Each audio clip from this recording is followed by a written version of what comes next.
Hey guys, Chris from Racecraft Simulations here, back for part 2 of my review for the Simagic SQ1 shifter. You would have seen in part 1, I got it out of the box, checked it all out at Racecraft Simulations and went right through it, checking out the really cool shifting mechanism inside, some of the cool features about it, and just a general feeling and aesthetic about the shifter. Once I got it home, I got it mounted up onto my rig, and I've been putting it through its riggers for the last week or so to feel it out and see how it really feels for me, and feeling out whether I would recommend you should buy one or not. So getting into it, the initial installation on my rig was actually really simple. Just 2 bolts into my extrusion right next to where I sit here. I set up in a left-hand drive configuration, so you can see to my left here is open space. I get in and out that way. And so my shifter sits on my right, just like you would be shifting in a Formula Ford open-wheel racing car, or you'd be shifting in most open-wheel cars and most US and European-based GT cars. So signal on my right-hand side was premium. Nice and easy to bolt up, just 2 bolts to get it bolted in. The USB cable is really cool because it can go on either side, so it doesn't matter which side you're sitting on. The USB cable is always going to be able to be put on the outside, so you're never going to wipe it off with your legs or your backside if you've got a big one like I do, getting in and out of your rig. So really nice to have that feature there. The installation was simple. Got it bolted up within about 5 minutes. A simple plug-and-play construction, and I was in the game, racing around racetracks, ripping gears in no time at all.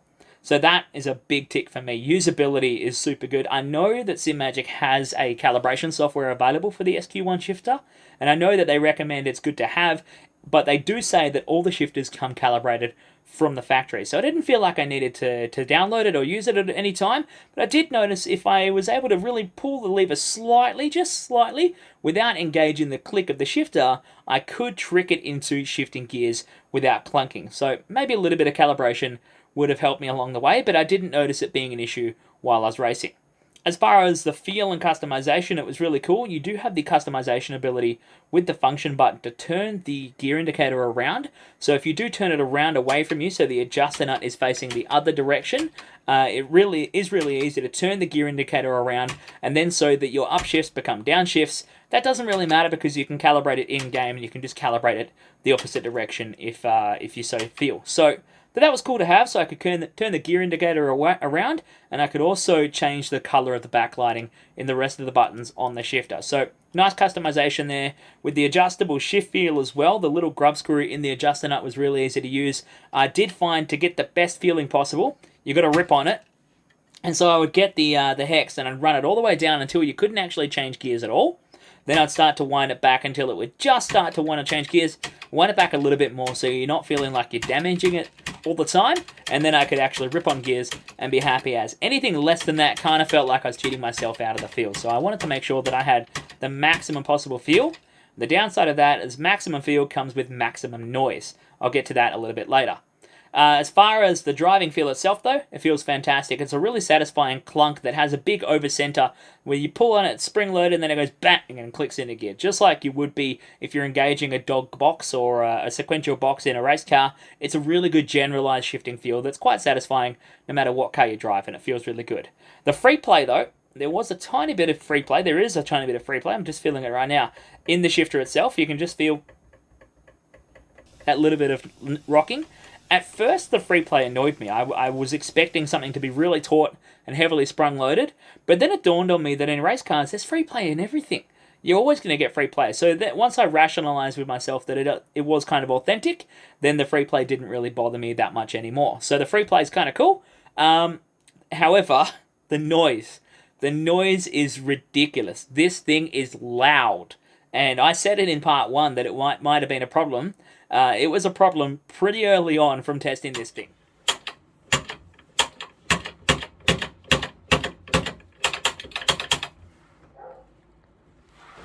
Is it too noisy? You need to take it off right now.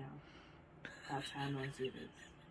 You can see there, my girlfriend is going to be more than happy to see this coming out of my house and going back to joining at Racecraft Simulations. But if noise isn't an issue for you and you are maximizing the feel, if you've got your simulator in your man cave or in your shed or in an area where it's really sound deadened, this is going to be great. Noise isn't going to be an issue and you're going to be ripping on it. But even when driving, I could hear it through the speakers on my head. I could hear it while I was over all the game noise, over my butt kicker, over all my chats. Even if I was listening to music while I was driving, I play a bit of music just to keep myself in the zone sometimes.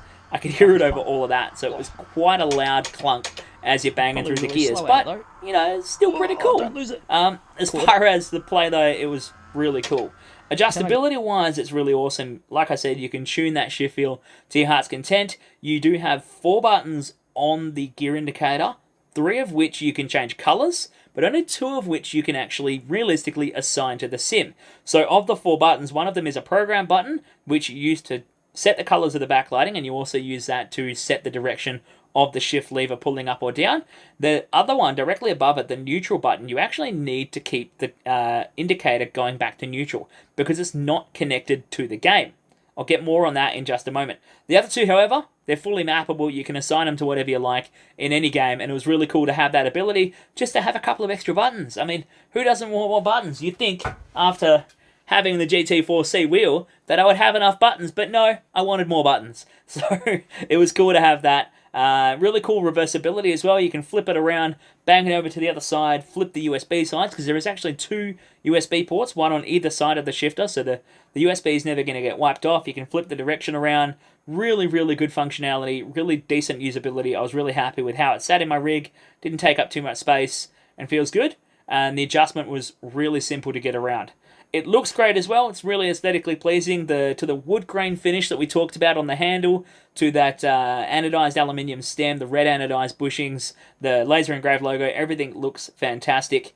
I love a bit of black on black, as in sim racing everything's black on black, and if you've seen my rig before, it is all black. So it's set off the look in my simulator really nicely. It's easy to use, easy to mount up, and a solid feeling shifter. A couple of downsides to it though, and the biggest one probably is the gear indicator. The gear indicator that sits between the 4 buttons on your rig is not connected to the game. It's actually just a counter.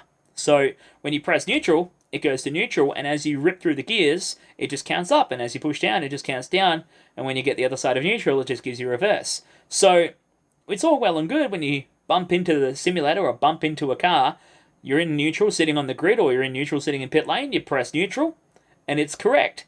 But once you have a misshift, or if you pull gears incorrectly, or if you forget to reset it, it could be inaccurately displaying the wrong gear, which, if you're not relying on it, isn't a problem. But if you're using the gear counter on this shifter to tell you what gear you're in, there's always a possibility that it could be wrong. If you can't see the dash in your game, or if you don't have a dash externally on your sim rig, there's always that chance that it could be that little bit out, and it can really hurt sometimes. I mean, I know we're not all world champions, we're not all trying to be world champions, but for it to tell you you're in 4th and you're in 5th, or you're in 3rd even, it could be a real bummer for your night. So it bummed me out a little bit at first, but I stopped looking at it after that, and I just started focusing on the dash that's in front of me, because I have a dash, and it wasn't a problem again after that. One of the other downsides is it's USB powered through your PC, and it doesn't have a switch, so it's always on. The lights are always on. I scared myself the first night I installed it. I got up to use the bathroom at about 2 in the morning, and this room is right adjacent to my bedroom. My bedroom's just right there next door. And I stepped out and go, what's that light? And it's this bloody shifter lighting up my simulator racing room. So, but then if that bothers you, you can just unplug it. It's not hard. You just have to plug it back in next time you want to use it. The plug is right on the shifter. Not hard to do. So, you know, again, not a big bummer, not a big downside, but just those little things that might annoy you after a while. But again, it's not a massive issue. As far as the buttons go, there is 4 buttons, 3 of which are mappable, 3 of which are programmable to change the colors. You can't change the color of the function button, but only really 2 of which are usable if you want to keep that gear counter correct. You need to keep the neutral button to map it. I guess you could map it to something in the car that if a certain condition's not met, like when you're sitting still and want to go to neutral, then it won't do anything. So you could still use 3 buttons. But it was just a little bit annoying that I have 4 buttons and I can only really use 2 of them. Another thing that got me on this one, and it might just be an issue with this unit only, one of the earlier units to come out of Simagic, was all 4 of my buttons are actually 90 degrees out. So sitting on my rig, I look at my gear shifter display and I see the N for neutral right now, but all my buttons are actually oriented the other way. They're oriented 90 degrees out. So my N is actually a Z. And it's just a bit funny. I'm sure Simagic are on it already. They're probably going out to the workshop and going, oh, geez, turn them around 90 degrees, and the rest of the batches won't be an issue. But yeah, just a little one on the one that I got, that all those buttons were 90 degrees. To wrap things up, the biggest thing about this Simagic SQ1 shifter, for me, was the noise. It's a great shifting feel. It's a great looking unit. It's really usable, and I really do love it, and I really don't want to give it back, but the noise, it just means it's unusable for me. Usually when I'm racing, it's late at night or early in the morning, and my partner is sleeping, or my partner is trying to watch TV, and the noise is just a little bit too much.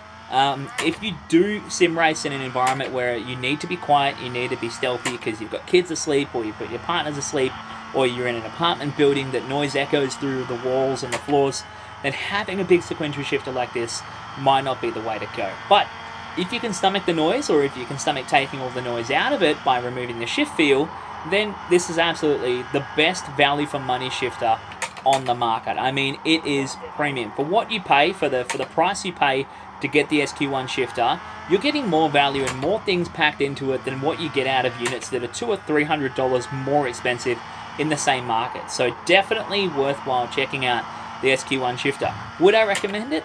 Absolutely, as long as you're okay with a little bit of noise, because that is the biggest thing. But honestly, get out there, go to racecraft.net, talk to Racecraft Simulations on Facebook, or go to simrigs.com, your Simagic dealer into Australia, the importers of the product, because it is a great unit. It looks fantastic. It's really well priced for what you're getting on the market. It's a great mechanism, feels great, great adjustability, and overall a solid piece of kit with the two options available, the short handle or the long handle for the Simagic SQ1 Otherwise, that's a wrap from my review of the Simagic SQ1 shifter. I hope you enjoyed it. I hope it was informative. If not, at least a little bit funny, watching me sit so far back in my rig and watching my girlfriend's reaction about the SQ1 shifter. Until then, I'll see you next time. Thank you from Racecraft Simulations.